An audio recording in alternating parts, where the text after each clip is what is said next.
Welcome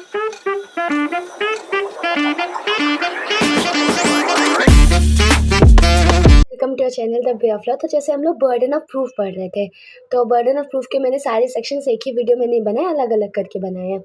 तो आज हम लोग पढ़ेंगे बीएसए का सेक्शन 112, जो कि इंडियन एविडेंस एक्ट का सेक्शन 109 था। तो बेसिकली ये सेक्शन क्या कहता है? सेक्शन ये कहता है कि कोई भी रिलेशन हो, ठीक है, बी इट पर्सनल रिलेशन और लीगल रिलेशन, हम मान के चल रहे हैं कि वो रिश्ते चले जा रहे हैं, है ना, प्रिंसिपल ऑफ कंटिन्यूटी। हम मान के चल रहे हैं कि रिश्ते जो हैं वो चले जा रहे हैं। कौन से रिश्ते मैं आपको बताऊंगी अभी। तो हम रिश्ते मान के चल रहे हैं कि वो चलते जा रहे हैं। अगर कोई कह रहा है कि इनके बीच में रिलेशन नहीं है, वो पर्सन प्रूफ करेगा। क्या मतलब? लेट्स से फॉर एग्जांपल, जैसे यहाँ पे एग्जांपल देते हैं, लैंडलॉर्ड और टेनेंट, ठीक है। अब यहाँ पे कहते हैं दो लोग हैं, इन लोग के बीच का रिलेशन है, लैंडलॉर्ड और टेनेंट। अब कोर्ट ये मान के चलती है ना, कोर्ट क्या है, ये मान के चलती है कि इन लोगों के बीच का रिलेशन चल रहा है। अगर आके कोई तीसरा इंसान कहता है कि अब इन लोगों के बीच में लैंडलॉर्ड और टेनेंट का रिलेशन नहीं है, तो वो तीसरा पर्सन आके प्रूफ करेगा। मान लो जो टेनेंट है उसने 2 साल तक किराया नहीं दिया, है ना, और इन लोग के बीच में लैंडलॉर्ड टेनेंट का रिलेशन है। तो जस्ट बिकॉज 2 साल तक किराया नहीं दिया, रेंट नहीं दिया, तो ये नहीं कहा जाएगा कि इन लोग के बीच का रिलेशन खत्म हो गया। कोर्ट ये नहीं मान के चलेगी। अगर कोई कह रहा है कि इन लोग के बीच का रिलेशन नहीं है लैंडलॉर्ड और टेनेंट का, तो वो प्रूफ करेगा।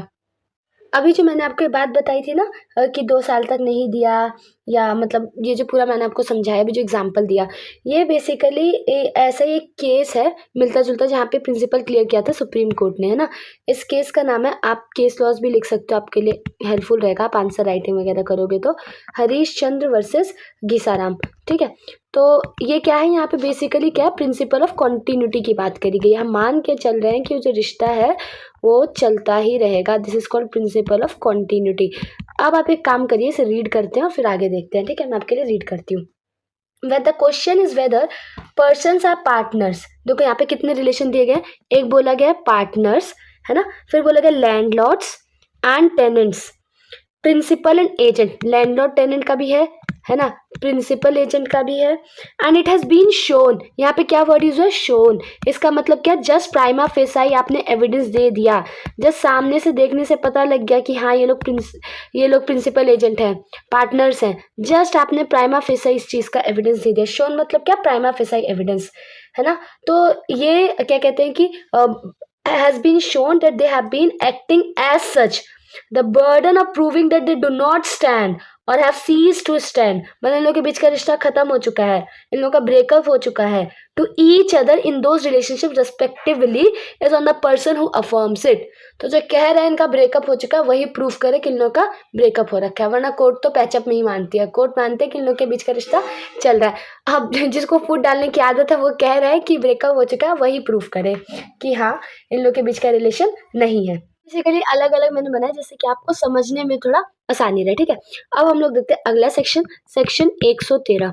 पहले ये जो 112 था, अभी जो है ये पहले लेजिटिमेसी से रिलेटेड था ना, ये हम सेक्शन ऑलरेडी कर चुके हैं, तो इसके बारे में नहीं बोलूंगी। मतलब थोड़ा थोड़ा कनेक्ट करके चलते रहना, तो आपको याद हो जाएंगे सेक्शंस, ठीक है। बल्कि इतना कोई डिफिकल्ट नहीं है इंडियन एविडेंस एक्ट याद करना, थोड़ा बहुत आगे पीछे ही तो हुए, बाकी तो ऐसा कुछ चेंज भी नहीं है, ठीक है। अब यह है सेक्शन 113 हमारे बीएसए का, और इंडियन एविडेंस एक्ट का कौन सा सेक्शन है, 110। ये किसकी बात करता है, ओनरशिप की बात करता है। ये ओनरशिप और पोजीशन से रिलेटेड बात करता है। पहले हम लोग सेक्शन रीड करेंगे, फिर मैं आपको समझाऊंगी। आपको सेक्शन मतलब पढ़ते ही काफी क्लियर हो जाएंगी चीजें। क्या लिखा है, burden of proof as to ownership when the question is whether any person is owner of anything of which he is shown to be in possession। क्या लिखा है, of which he is shown, दो word है, shown to be in possession। shown मतलब prima facie, है ना, बस दिखा दिया, मुंह पे देखने से लग रहा है कि वो चीज उसके पोजेशन में है। पोजेशन क्या लिखा है, possession. The burden of proving that he is not the owner is on the person who affirms that he is not the owner। क्या समझे इसका मतलब जस्ट दिखा दिया ना, सपोज एक इंसान है, जस्ट ये दिखा दे कि जो ए है वो ये जो घर है इसके पोजेशन में है, ठीक है। क्या लिखा है, शोन प्राइमा फेसाई, है ना, तो जस्ट दिखा दिया इसके पोजेशन में है, तो मान के चलते हैं कि यही इसका ओनर है। अब वो जो कह रहा है कि इसका ओनर नहीं है, वो प्रूफ करे कि ओनर क्यों नहीं है। मतलब आपने अगर जूरिस्प्रूडेंस में ओनरशिप और पोजेशन के बारे में पढ़ा होगा, तो वहां पे आपने चीज देखी होगी कि पहले अगर हम लोग देखें ओनरशिप और पोजेशन की बात करें, तो बहुत ज्यादा इनमें डिफरेंस नहीं है। If I am not wrong हम लोग पोजेशन को क्या बोलते हैं, पोजेशन को बोलते हैं 9 पॉइंट्स इन लॉ, है ना। तो मतलब बहुत कोई ज़्यादा डिफरेंस नहीं है ओनरशिप और पोजेशन में। और जो अगर हम देखें ना तो जो उसका लॉ है ओनरशिप का, लॉ बाद में था, पहले लॉ जो था वो पोजेशन का था।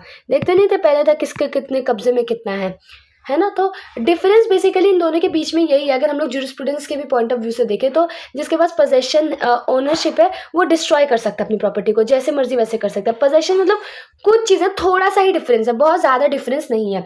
तो जो प्राइमा फेसाई दिखा देता है कि वो इसके पोजेशन में है तो हम तो उसे ओनर ही मान लेते हैं। अब जो कह रहा है ये ओनर नहीं है ना, मतलब लॉ तो बहुत सिंपल हार्टेड पर्सन है, जो कह रहा है कि नहीं नहीं ये ओनर नहीं है ना, वही आके प्रूफ करे ना, बस।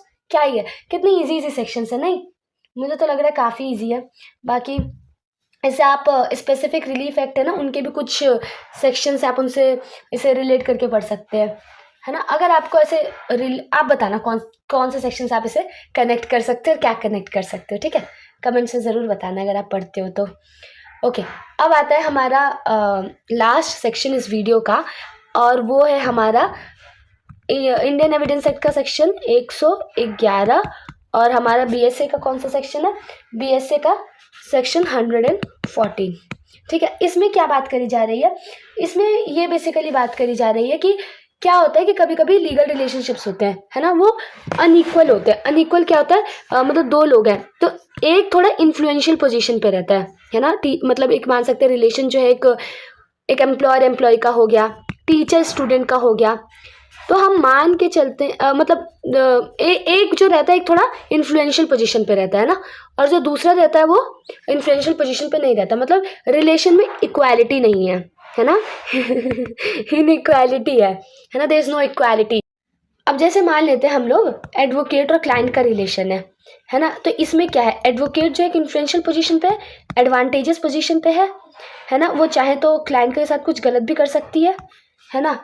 ऐसा होता है कि नहीं होता है, क्या कहते हो, इंटर्नशिप कर रहे हो कोर्ट में, आपका क्या कहना है ये सब चीज़ आप कमेंट किया करो, बताया करो कि कैसा लग रहा है क्या नहीं, रिलेट किया करो। आप कोर्ट जा रहे हो या कहीं पे कोई कुछ चीज़ें देख रहे हो, लॉ तो मतलब लॉ आप पढ़ के ना पूरा सोसाइटी को ऑब्जर्व करोगे ना, आप उसे लॉ से कनेक्ट कर सकते हो। और बताया करो इन चीज़ों को, जितना ऑब्जर्व करोगे जितना एनालाइज करोगे आप ही का इम्प्रूव होगा, है ना। तो इसके बाद इसमें क्या है कि अगर जब भी क्वेश्चन उठता है, दो लोग हैं, एक इन्फ्लुएंशियल पोजीशन पे है, मतलब एक एडवांटेजेस पोजीशन पर, दूसरा नहीं, और ये क्वेश्चन उठता है कि जो काम हुआ है वो गुड फेथ में हुआ है या नहीं, तो इसे कौन प्रूफ करेगा, जो एडवांटेजेस पोजीशन पे है वो प्रूफ करेगा कि ये जो काम है ये गुड फेथ में हुआ है। इसे हम लोग क्या कहते हैं, इसे कहा जाता है ग्रेट रूल ऑफ कोर्ट।